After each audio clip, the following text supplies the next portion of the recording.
তিব্বত থেকে নেমে আসা ভয়ঙ্কর পাহাড়ি ঢলে লণ্ডভণ্ড নেপালের সীমান্ত এলাকা। প্রাণ গেল ৩১ জনের, শতাধিক ভারতীয় পর্যটক সহ নিখোঁজ ৪০০। বিধ্বস্ত বাড়িঘর, প্রাণহানি বাড়ার শঙ্কা। এখানে আমার আত্মীয়রা থাকেন। হঠাৎ কল এলে তারা জানান বাড়িঘর ভেসে যাচ্ছে এবং চারদিকে কান্না ও হাহাকার পড়ে যায়। তবে বাচ্চারা নিরাপদে আছে। আমার এক আত্মীয় পানিতে ভেসে গেছেন। আমি ৮ থেকে ১০টি ট্রাক, ঘরবাড়ি এবং মানুষকে ভেসে যেতে দেখেছি।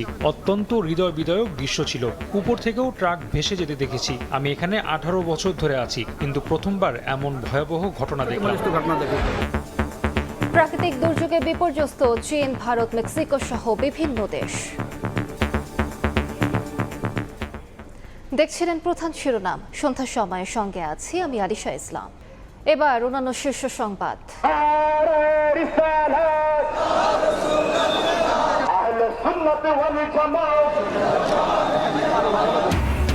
শ্রদ্ধা, ভালোবাসায় বিশ্ব নবীকে স্মরণ। জশ্নে জুলুসের আয়োজনে চট্টগ্রামে জনসমুদ্র। রাজধানীতেও ঈদে মিলাদুন্নবীর শোভাযাত্রা। মুসলিম ঐক্য সুদৃঢ় করার আহ্বান। ভয়ঙ্কর নিপীড়নেও দমে যায়নি বিএনপি। প্রতিষ্ঠাবার্ষিকী উপলক্ষে ৫ দিনের কর্মসূচি ঘোষণা। সার্বভৌমত্বকে শক্তিশালী করার নীতিতে বিশ্বাসী ক্ষমতাসীন দল। কাল বসছে ত্রয়োদশ জাতীয় সংসদের তৃতীয় অধিবেশন। উঠবে গুম, মানবাধিকার সহ ৬টি বিল, জানালেন চিফ হুইপ। জুলাই সনদ ও সংবিধান সংশোধন ইস্যুতে জমে উঠতে পারে বিতর্ক। ফোর মার্ডারের প্রকৃত কারণ উদ্ঘাটনের দাবিতে সোচ্চার রংপুরবাসী। রাজধানীতেও মানববন্ধন, যৌক্তিক সময়ে জড়িতরা গ্রেফতার, জানালেন স্বরাষ্ট্রমন্ত্রী। এবং বরেন্দ্র অঞ্চলে সারের তীব্র সংকট, মিলছে না ডিলারের কাছে। খোলা বাজারে আকাশ ছোঁয়া দাম, ঘাটতি নেই দাবি ২ মন্ত্রীর। বিপণন ব্যবস্থা ঢেলে সাজানোর ঘোষণা।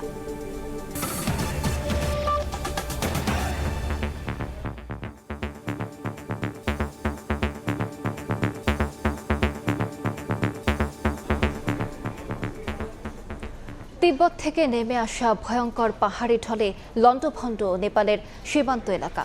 প্রাণ গেল ৩১ জনের, শতাধিক ভারতীয় পর্যটক সহ নিখোঁজ রয়েছেন প্রায় ৪০০ মানুষ। স্রোতের তোড়ে ভেসে গেছে গ্রামের পর গ্রাম। বিধ্বস্ত বহু বাড়িঘর, সেতু ধসে যাওয়ায় বন্ধ যোগাযোগ ব্যবস্থা। বৈরী আবহাওয়ায় ব্যাহত উদ্ধার তৎপরতা।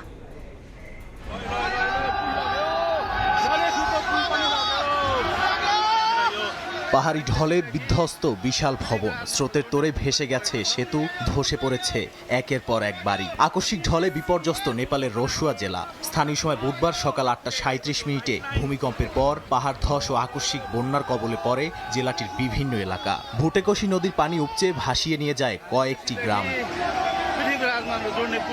এ ঘটনায় এখন পর্যন্ত বেশ কয়েকজনের মৃত্যুর খবর পাওয়া গেছে। নিখোঁজ রয়েছেন শত শত মানুষ, যাদের মধ্যে বেশিরভাগই পর্যটক। নিখোঁজদের মধ্যে ভারত, যুক্তরাজ্য, যুক্তরাষ্ট্র, মালয়েশিয়া, দক্ষিণ আফ্রিকা সহ বিভিন্ন দেশের নাগরিক রয়েছেন। এছাড়াও অনেকের জাতীয়তা নিশ্চিত হওয়া যায়নি। এখানে আমার আত্মীয়রা থাকেন। হঠাৎ কল এলে তারা জানান বাড়িঘর ভেসে যাচ্ছে এবং চারদিকে কান্না ও হাহাকার পড়ে যায়। তবে বাচ্চারা নিরাপদে আছে। আমার এক আত্মীয় পানিতে ভেসে গেছেন। আমি ৮ থেকে ১০টি ট্রাক, ঘরবাড়ি এবং মানুষকে ভেসে যেতে দেখেছি। অত্যন্ত হৃদয় বিদায়ক দৃশ্য ছিল। উপর থেকেও ট্রাক ভেসে যেতে দেখেছি। আমি এখানে ১৮ বছর ধরে আছি, কিন্তু প্রথমবার এমন ভয়াবহ ঘটনা দেখলাম।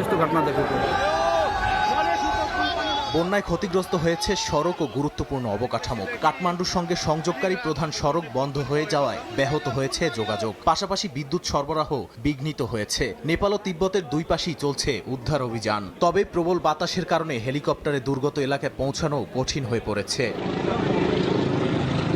দুর্যোগের পর ভুটেকোশি নদীর নিম্নাঞ্চলে সতর্কতা জারি করা হয়েছে। নেপাল সরকার জানিয়েছে বেশ কয়েকজন পুলিশ কর্মকর্তা সহ বহু সেনা সদস্য নিখোঁজ রয়েছেন। চিকিৎসক দল, স্কাউট ও রেড ক্রসের সমন্বয়ে উদ্ধার ও ত্রাণ কাজ চলছে। কর্মকর্তাদের আশঙ্কা এবারের ক্ষয়ক্ষতির মাত্রা গত বছরের ভয়াবহ বন্যাকেও ছাড়িয়ে যেতে পারে। নেপালের পাশাপাশি তিব্বতের অংশেও ব্যাপক ক্ষয়ক্ষতি হয়েছে বলে জানিয়েছে স্থানীয় কর্তৃপক্ষ।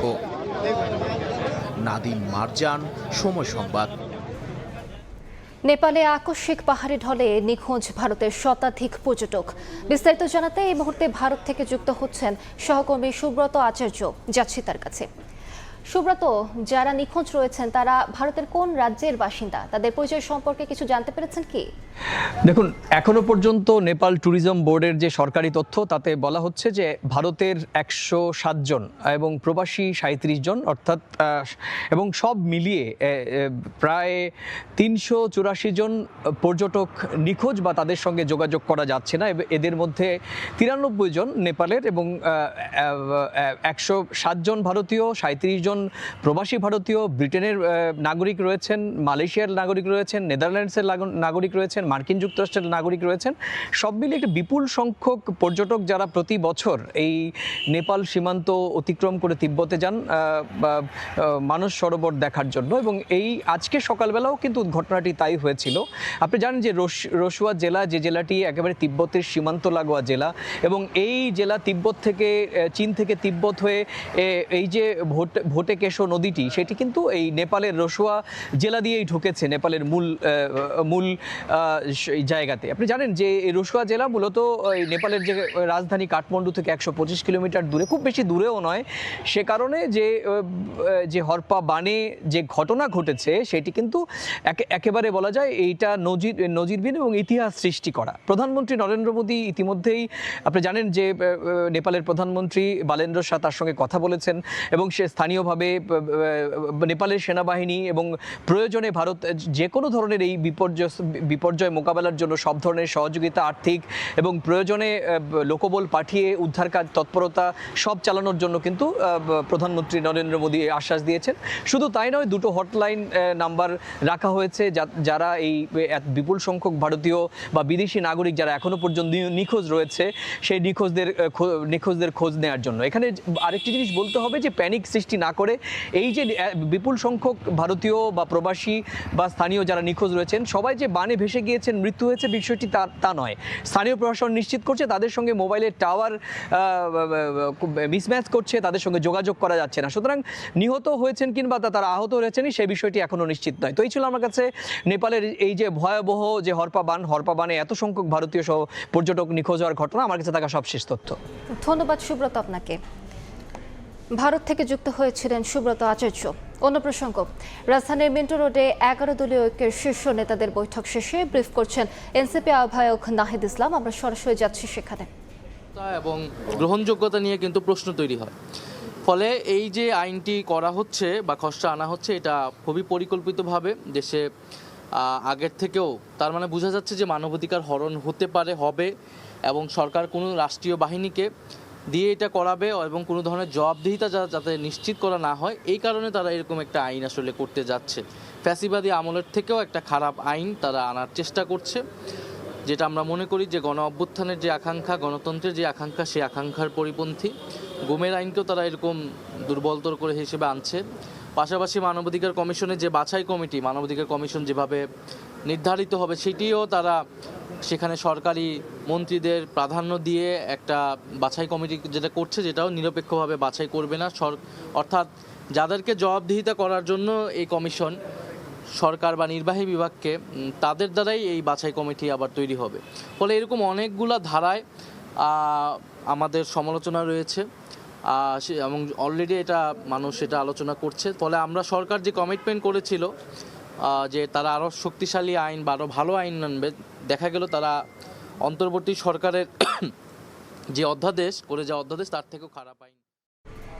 রাজধানীর মিন্টো রোডে 11 দলীয় ঐক্যের শীর্ষ নেতাদের বৈঠক শেষে ব্রিফ করছিলেন এনসিপি আহ্বায়ক নাহিদ ইসলাম। আমরা সরাসরি যুক্ত ছিলাম সেখানে। তার বক্তব্যের সম্পূর্ণ অংশ দেখতে ভিজিট করুন সময় টিভির ফেসবুক পেজে। শ্রদ্ধা ভালোবাসায় মহানবী হযরত মুহাম্মদ সাল্লাল্লাহু আলাইহি ওয়াসাল্লামকে স্মরণ করছেন ধর্মপ্রাণ মানুষ। 12 রবিউল আউয়াল বিশ্ব নবীর জন্ম ও ওফাত দিবসে চট্টগ্রামে জশ্নে জুলুসে ঢল নামে মুসল্লির। এবার 55তম জুলুসে অংশ নেন রাসূলের বংশধর আল্লামা সাবির শাহ।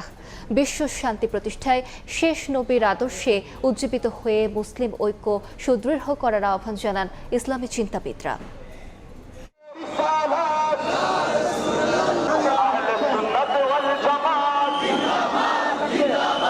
লাখো খণ্ডে দরুদের সুর, হাতে হাতে কালেমা খচিত পতাকা, মহানবীর টানে চট্টগ্রাম নগর জুড়ে জনস্রোত।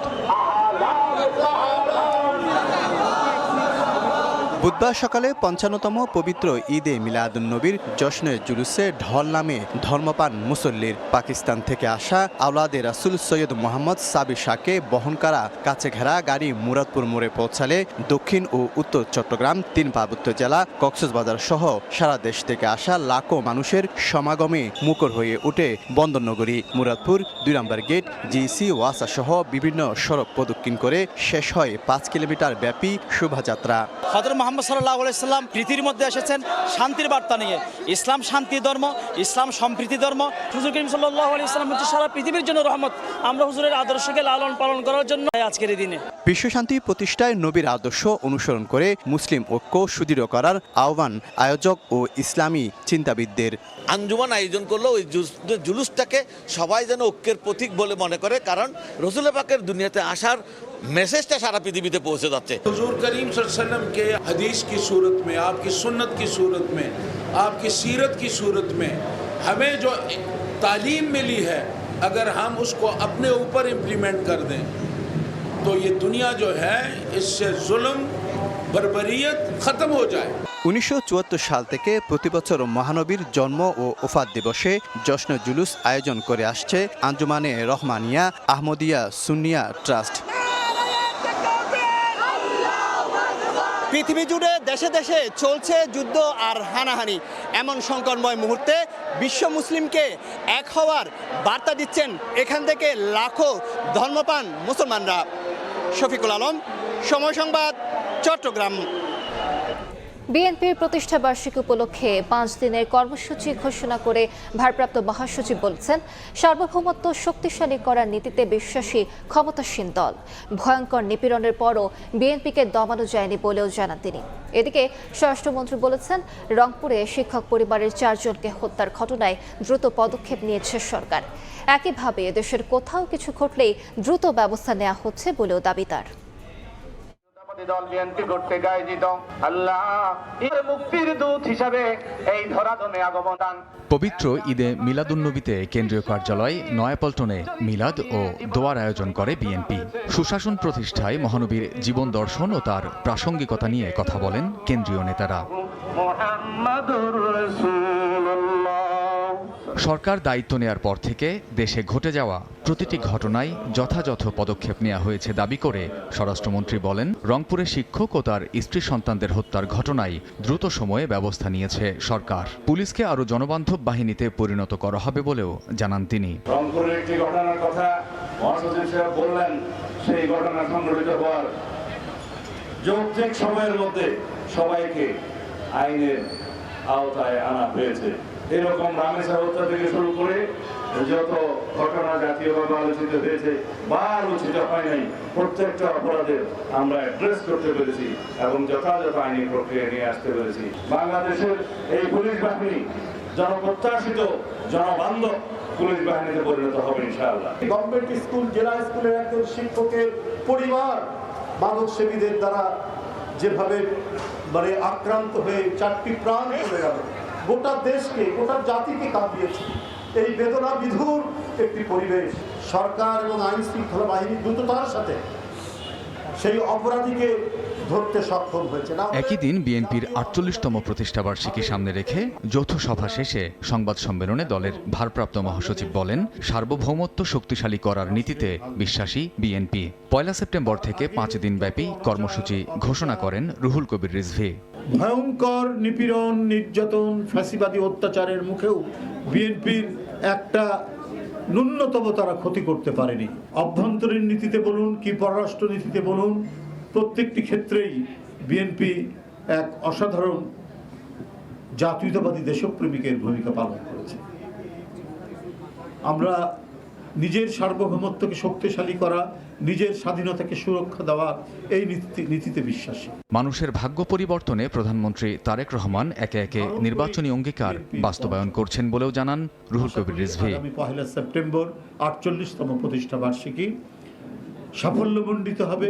কামরুজ্জামান মামুন, সময় সংবাদ, ঢাকা। রংপুরে 4 মার্ডারের প্রকৃত রহস্য উদ্ঘাটন ও বিচার দাবিতে সোচ্চার দেশবাসী। রংপুর ও ঢাকার বিভিন্ন স্থানে মানববন্ধনে বক্তারা অভিযোগ করেন, পুলিশের বক্তব্য, সিসিটিভি ফুটেজ গায়েব এবং পুলিশ কমিশনারের বদলি সহ নানা ঘটনায় তদন্তের অসঙ্গতি দৃশ্যমান হয়েছে। রংপুর জেলা স্কুলের অবসরপ্রাপ্ত শিক্ষক গণপতি চক্রবর্তী সহ একই পরিবারের 4 সদস্যকে নির্মমভাবে হত্যার পর থেকে বিচারের দাবিতে রংপুরে ধারাবাহিকভাবে বিক্ষোভ ও মানববন্ধন করছে বিভিন্ন শ্রেণী পেশার মানুষ। বুধবার সকালে সুশাসনের জন্য নাগরিক, কমিউনিস্ট পার্টি সহ বিভিন্ন সংগঠন আলাদা ব্যানারে রংপুর নগরীতে মানববন্ধন করে। তারা অভিযোগ করেন, পুলিশের বক্তব্য ও আদালতে আসামিদের দেওয়া জবানবন্দিতে গড়মিল রয়েছে। মিডিয়া এবং হলো 164 থেকে যেটা বেরিয়ে আসছে এবং যিনি এটার হলো পোস্টমর্টেম করেছে সেখানের সাথে কিন্তু অসঙ্গতি পাওয়া গিয়েছে। অভিযোগের আগেই পুলিশ কোনো কর্মকর্তা মামলা সম্পর্কে ব্রিফিং করতে পারেন?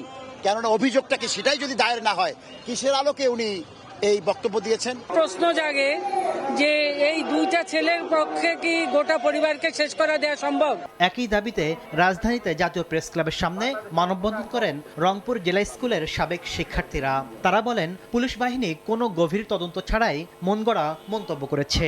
অতীতের মতো নানা মোড়কে দায় চাপানোর রাজনীতি করে প্রকৃত অপরাধীদের আড়াল করার চেষ্টা চলছে বলেও দাবি তাদের। এই ধরনের ঘটনা ঘটলে সব সময় তাকে নানা মোড়কে আটকে রাখবার চেষ্টা করা হয়। আমরা সেই মোড়কটা খুলতে চাই। কেন গণপতি চক্রবর্তী তাকে হত্যা করা হলো? এটা কি শুধুমাত্র ইয়াবাখোরের কাজ? জাতীয় প্রেস ক্লাবের সামনে আলাদা মানববন্ধনে হিন্দু জোটের নেতারা আগামী 24 ঘন্টার মধ্যে স্বচ্ছ তদন্তের মাধ্যমে রহস্য উদ্ঘাটনের আহ্বান জানান। কারা তাদেরকে চাপ দিচ্ছে এই ঘটনা ধামাচাপা দেওয়ার জন্য, তাদেরকেও চিহ্নিত করতে হবে। এই জিনিসগুলো করতে হবে।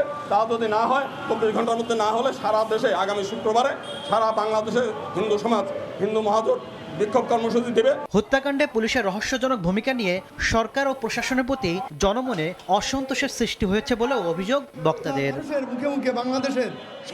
তাসলিম তৌহিদ, সময় সংবাদ, ঢাকা। সন্ধ্যার সময় আরো থাকছে। কক্সবাজারে নৌযান ডুবের একদিন পর মিলল নিউজিল্যান্ডের কিশোরের মরদেহ। সাগরে ডুবে বাংলাদেশি পর্যটকের মৃত্যু, বরগুনায় নিখোঁজ 5 জনের মধ্যে একজনের লাশ উদ্ধার। আগামীকাল বেলা 3টায় শুরু হচ্ছে ত্রয়োদশ জাতীয় সংসদের তৃতীয় অধিবেশন। গুম, মানবাধিকার ও জমি সন্তানদের হস্তান্তর করার পর বাবা মায়ের ভরণ পোষণ সহ 6টি গুরুত্বপূর্ণ বিল এবারের অধিবেশনে আসবে বলে জানিয়েছেন চিফ হুইপ। বিশ্লেষকরা বলছেন, এ অধিবেশনে সংবিধান সংশোধন, জুলাই সনদ বাস্তবায়ন সহ চলমান জ্বালানি সংকট ইস্যুতে বিতর্কে জমে উঠতে পারে সংসদ। মুরসালিন হক জুনায়েদের রিপোর্ট। শপথ করিতেছি যে প্রায় 2 দশক পর দেশ পরিচালনার দায়িত্বে বিএনপি সরকার গঠনের পর ইতিমধ্যেই প্রধানমন্ত্রী তারেক রহমানের নেতৃত্বাধীন মন্ত্রিসভার 180 দিন পূর্ণ হয়েছে। আমার কর্তব্য পালনের প্রয়োজন ব্যতীত এই 6 মাসে সরকারের পক্ষ থেকে নির্বাচনী ইশতেহার অনুযায়ী ফ্যামিলি কার্ড, কৃষক কার্ড, খাল খনন, বৃক্ষরোপণ কর্মসূচির পাশাপাশি অর্থনীতি পুনরুদ্ধারেও কাজ এগোনোর ঘোষণা দেওয়া হয়েছে। নানামুখী সফলতা ও সংস্কার কাজে অগ্রগতির দাবি করা হলেও আইন শৃঙ্খলা, মূল্যস্ফীতি ও জ্বালানি সংকট নিয়ে আছে অস্বস্তি।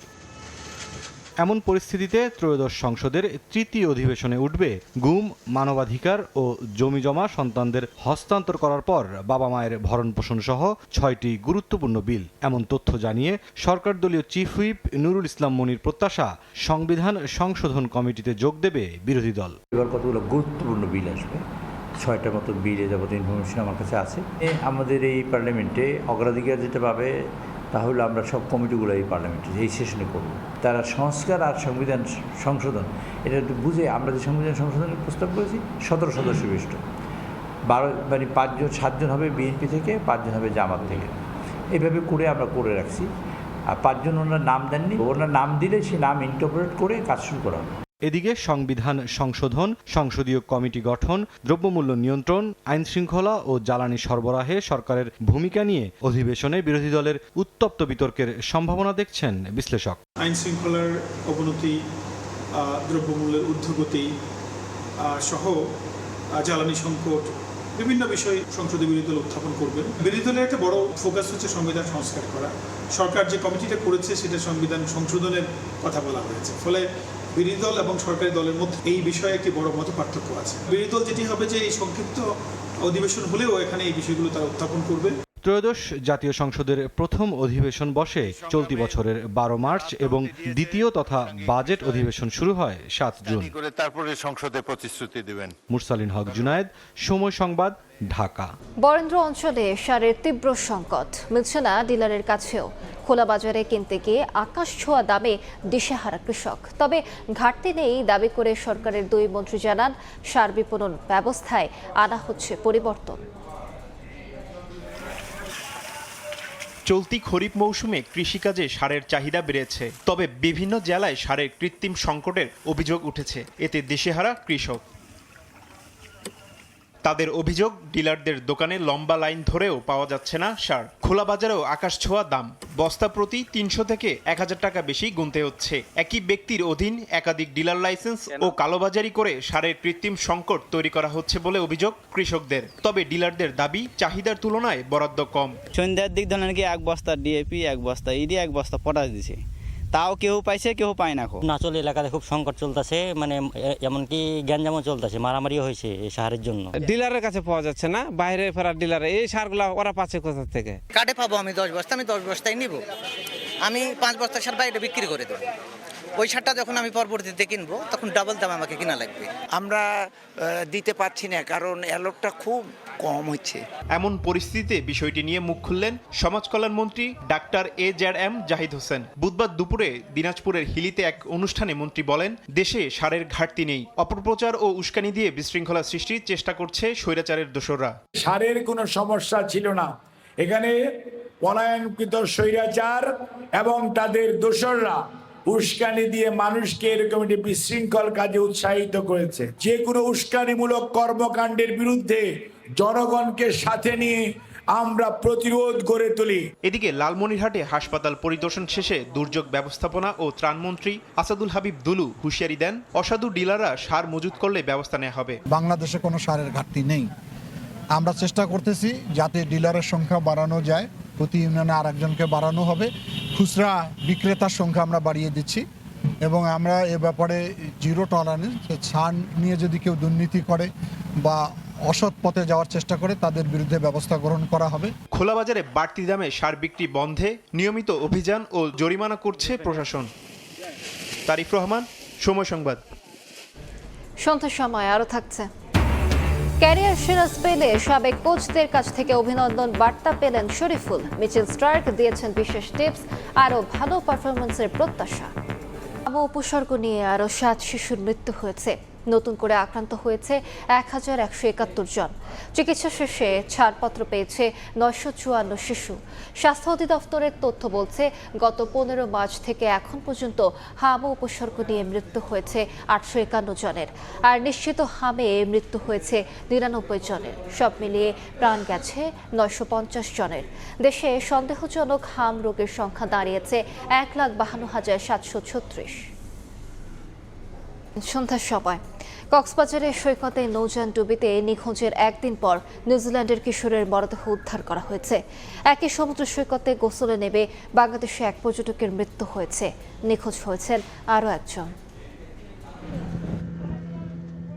কক্সবাজার শহরের বাকখালী নদীর মোহনা সংলগ্ন নাজিরাটেক এলাকাবর্তী সাগরে বোট ডুবিতে নিখোঁজ থাকার 32.5 ঘন্টা পর নিউজিল্যান্ডের কিশোর আলবার্টের মৃতদেহ উদ্ধার করা হয়েছে। এর আগে মঙ্গলবার সকালে নিজেদের তৈরি বোট ডুবির ঘটনায় নিউজিল্যান্ডের কিশোরটির বাবা জন এডওয়ার্ড, মা বেলা ও ভাই রালফকে জীবিত উদ্ধার করা হয়। একই সৈকতে জলতরঙ্গ এলাকায় গোসলে নেমে ইয়াসিন খান নামে এক পর্যটকের মৃত্যু হয়েছে। ঢেউয়ের টানে নিখোঁজ হয়েছেন মোহাম্মদ ইব্রাহিম খান, আরেক পর্যটক। বঙ্গোপসাগরে ট্রলার ডুবিতে নিখোঁজ বরগুনার 5 জেলের মধ্যে সাইকুল মিন নামে এক জেলের লাশ উদ্ধার করা হয়েছে। এখনও নিখোঁজ রয়েছেন 4 জেলে, তাদের উদ্ধারে তৎপরতা চলছে। মিরুন আহমেদ, সময় সংবাদ। দেখছেন সন্ধ্যার সময়। মাকাই টেস্ট শেষে মিচেল স্টার্কের কাছ থেকে টিপস নিয়েছেন শরীফুল ইসলাম। অজি পেসার তাকে দিয়েছেন ভালো করার টোটকা। অস্ট্রেলিয়ার বিপক্ষে অসাধারণ এক স্পেলের পর সাবেক কোচদের সাধুবাদ পাওয়ার পাশাপাশি বাঁহাতি পেসার পেয়েছেন সাকিবের অভিনন্দন বার্তাও। ভবিষ্যতে আরও ভালো করতে যা অনুপ্রেরণা হিসেবে নিয়ে সর্বোচ্চটা দিয়ে চেষ্টা করার কথা জানান শরীফুল ইসলাম। আমি স্টিল রেডি থাকি এনি টাইম, কেন আমি রেডি থাকি সবসময় খেলার জন্য। সো ইনশাল্লাহ আবার যখন খেলার সুযোগ পাওয়ার চেষ্টা করবো, দেশে হোক বা দেশের বাইরে, নিজের সেরাটাই দেওয়ার। একটা সিরিজের আগে কীভাবে কোন লেভেলে ফিটনেস করে আসে বা কীভাবে নিজেকে প্রিপেয়ার করে, আর যেহেতু উনি বলতেছিল যে ওনার বয়সটাও একটু বেশি 36, ওনার ডিফারেন্ট প্রিপারেশন, আমাদের হয়তো ডিফারেন্ট প্রিপারেশন। সো সব কিছু জানার। এ পর্যায়ে শীর্ষ সংবাদগুলো জানিয়ে দিচ্ছে আরেকবার।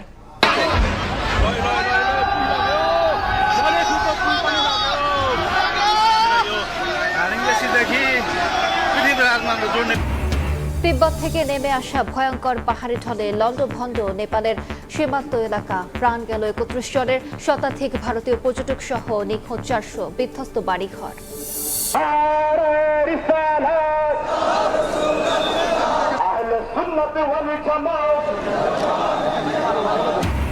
শ্রদ্ধা ভালোবাসায় বিশ্বনবীকে স্মরণ, জশ্নে জুলুসের আয়োজনে চট্টগ্রামে জনসমুদ্র, রাজধানীতেও ঈদে মিলাদুন্নবীর শোভাযাত্রা, মুসলিম ঐক্য সুদৃঢ় করার আহ্বান। এবং ভয়ঙ্কর নিপীড়নেও দমে যায়নি বিএনপি, প্রতিষ্ঠাবার্ষিকী উপলক্ষে 5 দিনের কর্মসূচি ঘোষণা, সার্বভৌমত্বকে শক্তিশালী করার নীতিতে বিশ্বাসী ক্ষমতাসীন দল।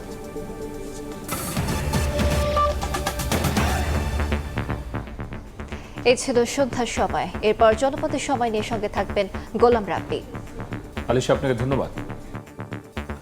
জনপদের সময় নিয়ে আসছে কিছুক্ষণ পর, সঙ্গেই থাকুন সময়।